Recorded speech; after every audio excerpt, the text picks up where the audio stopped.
എൻ്റെ പേര് ജോമി എന്നാണ്. ജുവൽ റെഡ്സ്റ്റോൺ ആൻഡ് മോൾഡിംഗ് എന്ന കമ്പനിയുടെ ഡയറക്ടറാണ്. ഇരിട്ടി നെല്ലിക്കാമ്പൊയിൽ സൈഡിലാണ് ഈ വീട് ചെയ്തിരിക്കുന്നത്. വീട് മുഴുവനായിട്ട് ചെയ്തിരിക്കുന്നത് ചെങ്കല്ലിലാണ്. ഇതിൻ്റെ ഫിനിഷിങ് മൊത്തം വരുന്നത്. ഔട്ട് സൈഡും അതെ, ഇൻസൈഡും അതെ. അതിൽ മെയിനായിട്ട് വരുന്നത് ഇതിൻ്റെ ഫ്ലോറിംഗ് ആണ്. ഫ്ലോറിൽ നമ്മൾ ചെയ്തിരിക്കുന്നത് ചെങ്കല്ലിൻ്റെ ആണ് ഫിനിഷിങ് വരുന്നത്. ചെങ്കല്ല് അങ്ങനെ അധികാരം ചെയ്തിട്ടില്ലാത്ത ഒരു ഫിനിഷിംഗ് ആണ് ചെങ്കല്ലിൻ്റെ ഫിനിഷിങ്. നമുക്കത് നോക്കിയാൽ കാണാൻ പറ്റും. ഇത് മാറ്റ് ഫിനിഷാണ് ഇതിൻ്റെ ഫിനിഷിങ് വരുന്നത്.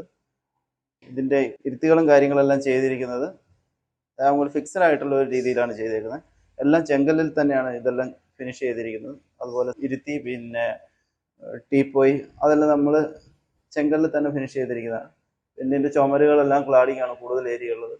സീലിങ്ങുകൾ ചെയ്തിട്ടുണ്ട്. സീലിംഗ് ഒന്നും അധികം ഇങ്ങനെ ആരും ചെയ്തിട്ടില്ലാത്തൊരു ഐറ്റമാണ് സീലിങ്ങുകൾ. സീലിംഗ് നമ്മൾ ടീ ചാനൽ ഇട്ടിട്ട് അതിനകത്ത് ടൈലിറക്കി അങ്ങനെ ചെയ്തിരിക്കുന്നതാണ്.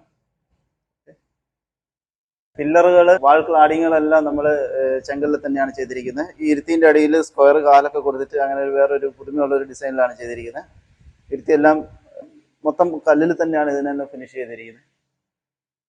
പിന്നെ ഇങ്ങനെ ചെയ്തുകൊണ്ട് നമുക്ക് മെയിനായിട്ടുള്ള ഒരു ഗുണം എന്ന് പറഞ്ഞു കഴിഞ്ഞാൽ നല്ല കൂളിംഗ് എഫക്റ്റ് ഉണ്ട്. നല്ല രീതിയിൽ പുറത്തുള്ളൊക്കെ നല്ല ചൂടുള്ള സമയത്ത് ഇവിടെ കയറി കഴിഞ്ഞാൽ നല്ല കൂളിംഗ് ഉണ്ടാവും. ക്ലാഡിങ്ങിൽ നമ്മൾ പോളിഷുകൾ പലതരം വരുന്നുണ്ട്. വാട്ടർ ബേസ് ആയിട്ടുള്ള പോളിഷുകളുണ്ട്, അതുപോലെ ഓയിൽ ബേസ് ആയിട്ടുള്ള പോളിഷുകളുണ്ട്. നമ്മൾ ഇവിടെ ഉപയോഗിച്ചിരിക്കുന്നത് വാട്ടർ ബേസ് ആയിട്ടുള്ള പോളിഷാണ്. ഇതാകുമ്പോൾ നമുക്ക് നാച്ചുറൽ ആയിട്ടുള്ള ആ ഒരു രീതിയിൽ തന്നെ നമുക്ക് കിട്ടും. ഓയിൽ ബേസ് എന്ന് വരുമ്പോഴത്തേക്ക് കുറച്ച് കളർ ചെറിയൊരു ചേഞ്ചിങ് വരുന്നതായിട്ട് കാണിക്കുന്നുണ്ട്. നമ്മൾ പല കമ്പനീനെ നമ്മൾ ഉപയോഗിച്ച് നോക്കിയായിരുന്നു, കളറിൽ ചെറിയൊരു വ്യത്യാസമുണ്ട്. വാട്ടർ ബേസ് ആണെങ്കിൽ നമ്മുടെ ചെങ്കലിൻ്റെ മുകളിൽ നമ്മളൊരു സാധനം അടിച്ചതായിട്ടുള്ള ഒരു ഫീലിംഗ് ഒന്നും ഉണ്ടാവില്ല. വെള്ളം ഒഴിച്ച് കഴിഞ്ഞാൽ ചാമ്പലയിൽ വെള്ളം പിടിക്കില്ലാത്ത പോലെ ഇത് ഒഴുകി പോവുകയും ചെയ്യും. ഒന്നും അതിൽ പിടിക്കുക, പായല പൊക്കൊന്നും കാര്യമായിട്ട് വരികയില്ല. ഇതെല്ലാം നമ്മളൊരു 5 വർഷത്തിന് മുമ്പ് ചെയ്തിരിക്കുന്ന വർക്കാണ് ഇതൊക്കെ. ചെങ്കല്ലിൻ്റെ ഇടയ്ക്ക് ഞങ്ങളൊരു ബോർഡർ ചെയ്തിട്ടുണ്ട്. ഇത് മെയിനായിട്ട് നമ്മൾ ചെയ്തിരിക്കുന്നത് കോൺക്രീറ്റ് ബ്ലോക്ക് ഉണ്ടാക്കി അതിനെ കട്ട് ചെയ്തിട്ട് അതിന് 4 ഇഞ്ച് സൈസാക്കിയിട്ട് നമ്മൾ അങ്ങനെയാണ് ഇതിൻ്റെ ഈ ബോർഡർ ചെയ്തിരിക്കുന്നത്. നമ്മൾ വേറെ വീടുകളിൽ ചെയ്തിരിക്കുന്നതൊക്കെ വേറെ ഓരോന്നും ഓരോ ടൈപ്പിലാണ്. ചിലടത്ത് നമ്മൾ മാർബിൾ ഇട്ടിട്ട് ചെയ്തിട്ടുണ്ട്, പിന്നെ മാർബിൾ അല്ലാതെ ഗ്രാനൈറ്റ് വെച്ച് ചെയ്തിട്ടുണ്ട്. അങ്ങനെ പല ടൈപ്പിൽ നമ്മൾ ചെയ്തിട്ടുണ്ട്. ഈ വീട്ടിൽ നമ്മൾ ചെയ്തിരിക്കുന്നത് കോൺക്രീറ്റിൻ്റെ ബ്ലോക്ക് ഉണ്ടാക്കിയിട്ട് അതിനെ കട്ട് ചെയ്ത് അങ്ങനെയാണ് ഇതിന് ചെയ്തിരിക്കുന്നത്. എല്ലാവർക്കും ഒരു സംശയമുണ്ട്, ഈ ചെങ്കല്ല് ഫ്ലോറിൽ ചെയ്ത് കഴിഞ്ഞാൽ ഇതെങ്ങനെ നമുക്ക് ക്ലീൻ ചെയ്തെടുക്കാവുന്ന. ഇതിൻ്റെ ഏറ്റവും ടോപ്പ് ലെയർ വരുന്നത് നമുക്ക് എപ്പോക്സി കോട്ടിംഗ് ആണ് വരുന്നത്. സാധാരണ ഗ്രാനൈറ്റ് അങ്ങനത്തെ മെറ്റീരിയലിൻ്റെ മുകളിൽ വരുന്നത് എപ്പോക്സി കോട്ടിംഗ് ആണ് വരുന്നത്. അതിൻ്റെ മുകളിൽ നമ്മൾ ഗ്രാനൈറ്റിൻ്റെ മുകളിൽ വെള്ളം വീണ് കഴിഞ്ഞാൽ ഉള്ള അതേ രീതി തന്നെയാണ് ഇതിൻ്റെ മുകളിലും. ഇത് വെള്ളം ഉള്ളിലേക്ക് വലിച്ചെടുക്കുകയോ ഇല്ലെങ്കിൽ താഴെ നിന്ന് എന്തെങ്കിലും തണുപ്പ് കയറുമോ അങ്ങനത്തെ കേസുകളൊന്നുമില്ല. ഇത് ഈസി ആയിട്ട് തന്നെ നമുക്ക് ഫ്ലോറിൽ സാധാരണ ഡിറ്റർജൻറ്റ് ഉപയോഗിച്ചിട്ട് നമുക്കിത് ക്ലീൻ ചെയ്യാൻ പറ്റും. ഇത് ഇങ്ങനെ ചാമ്പലേൻ്റെ മുകളിൽ വെള്ളം വീണ പോലെ ഇത് വെള്ളം വലിച്ചെടുക്കത്തില്ല. എങ്ങനെ വേണമെങ്കിൽ ഏത് ഇത് വേണമെങ്കിലും ഉപയോഗിച്ചിട്ട് നമുക്കിത് ക്ലീൻ ചെയ്തെടുക്കാം. നമ്മൾ ഈ വീടിൻ്റെ സീലിങ്ങിന് ഉപയോഗിച്ചിരിക്കുന്നത് ചെങ്കല്ലാണ്. ആദ്യം ഇത് ജിപ്സം സീലിംഗ് ചെയ്തിട്ടുണ്ടായിരുന്നു. അപ്പോൾ അത് മാറ്റിയിട്ട് നമ്മൾ ചെങ്കല്ല് ചെയ്തേക്കുന്നതാണ്. ചെങ്കല്ലിലാണ് ഇതിൻ്റെ സിറ്റ് ഔട്ട്, അതുപോലെ പോർച്ചും നമുക്ക് വരുന്നത് ചെങ്കലിൻ്റെ സീലിംഗ് ആണ് വരുന്നത്. ചെങ്കലിൻ്റെ സീലിംഗ് അധികം അങ്ങനെ ആരും ചെയ്തിട്ടില്ല. ഞാൻ ഈ വീടിൻ്റെ ഓണറാണ്. പേര് ജിമ്മി. ജുവൽ റെഡ്സ്റ്റോൺ എന്ന് പറയുന്ന ഇവിടെ അടുത്ത് തന്നെയുള്ള ഒരു കമ്പനിയിൽ അവരാണ് നമുക്ക് ഈ വീടിൻ്റെ ഫ്ലോറിങ്ങും അതേപോലെ തന്നെ ഇതിൻ്റെ സീലിംഗ് അങ്ങനെയുള്ള സംഭവങ്ങളൊക്കെ ചെയ്തു തന്നത്. അതുപോലെ തന്നെ ഇതിനകത്ത് നല്ല കൂളിംഗ് ആണ്. ഫുൾ ടൈം നമുക്ക് എപ്പോൾ നോക്കി കഴിഞ്ഞിട്ടുണ്ടെങ്കിൽ നമുക്ക് ഇതിനകത്ത് നല്ല തണുപ്പാണ്. പകലുള്ള സമയത്തൊക്കെ നല്ല വേനൽക്കാലം ആണെങ്കിലും നമുക്ക് ഇതിനകത്ത് ഫാനോ അങ്ങനെയുള്ള സംഭവങ്ങളൊന്നും ഇല്ലാത്തതുകൊണ്ട് ഈസി ആയിട്ട് തന്നെ നമുക്ക് ഇതിനകത്ത് താമസിക്കാൻ പറ്റുന്നുണ്ട്. പിന്നെ എന്ന് പറഞ്ഞാൽ AC-യുടെ ഒന്നും ആവശ്യമൊന്നുമില്ല നമുക്ക് ശരിക്കും പറഞ്ഞു കഴിഞ്ഞാൽ. പിന്നെ ഇതിൻ്റെ വാളുകളെല്ലാം കുറേ ഈ ടൈപ്പ് ചെയ്തിരിക്കുന്നതാണ്. അതായത് നമുക്ക് വീടിനകത്ത് എപ്പോഴും ഒരു നല്ല കൂളിംഗ് തന്നെയാണ് എപ്പോഴും ഏത് സമയത്ത് നോക്കി കഴിഞ്ഞിട്ട്. വീടിൻ്റെ ഡിസൈനിങ്ങും അങ്ങനെയുള്ള സംഭവങ്ങളെല്ലാം ചെയ്തത് നമ്മുടെ ഒരു സുഹൃത്തുണ്ട്, ഒരു സുഗീത് എന്ന് പറയുന്ന ഒരു വിഷയമുണ്ട്. അദ്ദേഹമാണ് ഇതിനകത്ത് ഇങ്ങനെ ചെങ്കല്ല് ചെയ്യാമെന്നും കേരള സ്റ്റൈൽ വീട് ചെയ്യാമെന്നുള്ള ഒരു പ്ലാനിനെ കുറിച്ച് ആദ്യമായിട്ട് എന്നോട് സംസാരിക്കുന്നത്. അതിനുശേഷം ഇത് ചെയ്തു തന്നതും അവർ തന്നെയാണ്. നമ്മൾ ഈ വീടിനകത്ത് കയറി താമസിക്കുന്നത് ഒരു 5 വർഷം ആയി. ഇപ്പം 2020 ആ ടൈമിലാണ് ഞങ്ങൾ ഈ വീടിനകത്തേക്ക് ആദ്യമായിട്ട് കയറി താമസിക്കുന്നത്. പിന്നെ വർക്ക് തുടങ്ങിയത് 2018 മുതൽ ആ ടൈമിലാണ് ഇതിന്റെ സ്ട്രക്ചർ വർക്ക് മുതൽ സ്റ്റാർട്ട് ചെയ്യുന്നത്. പിന്നെ ഇതിന്റെ ഈ ഇന്റീരിയർ ആയിട്ടുള്ള സംഭവങ്ങളെല്ലാം ചെയ്യുന്നതെന്ന് പറഞ്ഞാൽ ഒരു 6 മാസം കൊണ്ട് നമ്മുടെ ജുവലിന്റെ കമ്പനി വന്നിട്ട് കംപ്ലീറ്റ് ആയിട്ട് ചെയ്തു തീർത്തിട്ടുണ്ട്. നമ്മൾ ഈ ഫ്ലോറിങ്ങും അതേപോലെ ഈ ചെങ്കലിന്റെ സംഭവങ്ങളെല്ലാം ചെയ്തിട്ട് ഇപ്പോൾ 5 വർഷം പൂർത്തിയാവുകയാണ്. 5 വർഷത്തിന് ശേഷം ഇന്ന് വരെ ഇതിന്റെ മേലെ വേറൊരു സർവീസോ കാര്യങ്ങളോ അങ്ങനത്തെ ഒന്നും ഇതുവരെ ചെയ്തിട്ടില്ല.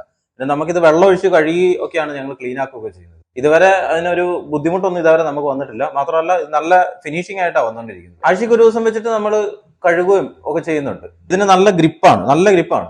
വെള്ളം ഒഴിച്ച് കഴിഞ്ഞിട്ടുണ്ടെങ്കിൽ തന്നെ നമുക്ക് അങ്ങനെ ഈ സാധാരണ ടൈലിന്റെ മേലെയുള്ള അതേ ഒരു കണ്ടീഷൻ തന്നെയാണ്.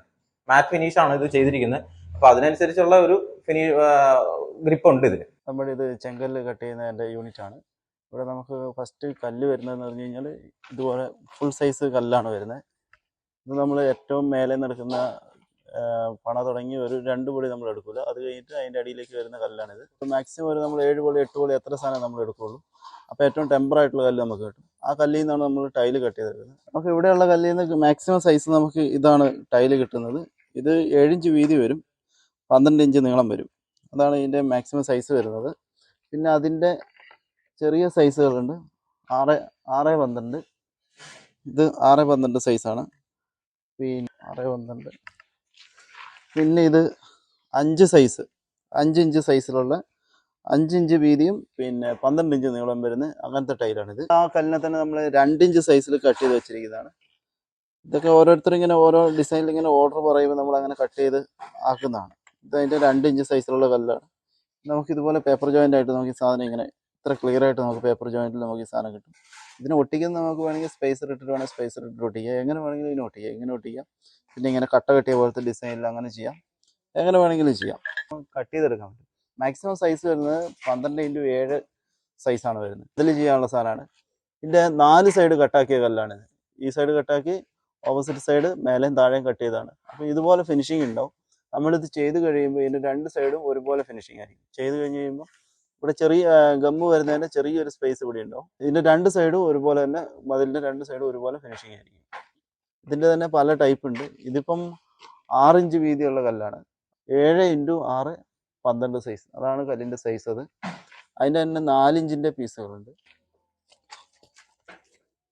അതിൻ്റെ 4 ഇഞ്ച് സൈസിലുള്ള സാധനമാണിത്. ഇത് 6 ഇഞ്ച് വീതി, ഇത് 4 ഇഞ്ച് കനം വരുന്ന സാധനമാണ്. ഇത് നമ്മൾ മെയിനായിട്ട് ഹോളോ ബ്രിക്സിന് ബദലായിട്ടൊക്കെ ഉപയോഗിക്കുന്ന അങ്ങനത്തെ ഐറ്റംസാണ്. ഹോളോ ബ്രിക്സ് കെട്ടുന്ന ഭാഗത്തൊക്കെ ഇത് കെട്ടിക്കൊടുക്കാം. പിന്നെ ഇത് വെച്ച് കഴിഞ്ഞാൽ അങ്ങനെ തന്നെ ഇത് ഫിനിഷിംഗ് ആയി. ചെങ്കല്ലിൽ ഫിനിഷിങ് വേണ്ടുന്നവർക്ക് അങ്ങനെ തന്നെ ഇത് ഫിനിഷ് ചെയ്യാൻ പറ്റും. നമ്മൾ നിലത്ത് മുറ്റത്തൊക്കെ പോകാൻ വേണ്ടിയിട്ടുള്ള താണ്ടൂർ സ്റ്റോൺ, ബാംഗ്ലൂർ സ്റ്റോണിൻ്റെ സെൻറ്ററിലൊക്കെ പിന്നെ നടക്കുന്ന വഴികൾ അങ്ങനെയുള്ള സ്ഥലങ്ങളിലൊക്കെ പോകാൻ വേണ്ടിയിട്ടുള്ള ഇത് തന്നെയായിട്ട് ചെയ്യാനും പറ്റും, എങ്ങനെ വേണമെങ്കിലും ചെയ്യാം. ഇതിൻ്റെ കനം വരുന്നത് 4 ഇഞ്ചാണ്. ഇത് 6x6 ആണ് സൈസ് വരുന്നത്. ഇതിൻ്റെ ഈ സാധനത്തിന് ഈ കല്ലിനെ കൊണ്ട് നമുക്ക് മുറ്റത്ത് പോകാൻ വേണ്ടിയിട്ട് ഈ കല്ലും പറ്റും. വണ്ടി കയറി കഴിഞ്ഞാൽ പെട്ടെന്ന് അങ്ങനെ കാറൊന്നും കയറി കഴിഞ്ഞാൽ പൊട്ടൂല. വലിയ വണ്ടി കയറണമെങ്കിൽ നമ്മളത് കോൺക്രീറ്റ് ചെയ്തിട്ട് ഇടേണ്ടി വരും. കോൺക്രീറ്റ് ചെയ്തിട്ട് കഴിഞ്ഞാൽ പൊട്ടൂല. ഇത് നമുക്ക് മതിലുകൾ ചെയ്യാൻ വേണ്ടിയിട്ടുള്ള, അതിന് വേണ്ടിയിട്ട് എങ്ങനെ ഡിസൈൻ ആക്കുന്നതാണ്. ഈ കല്ല് നമ്മൾ കൈകൊണ്ട് തന്നെ ഇങ്ങനെ ചെറിയ മെഷീനിൽ കട്ട് ചെയ്ത് ആക്കിയെടുക്കുന്നതാണ്. മതിൽ അങ്ങനത്തെ ഐറ്റംസ് ചെയ്യാൻ വേണ്ടിയിട്ടുള്ള ഡിസൈൻ ആക്കിയെടുക്കുന്നതാണ്.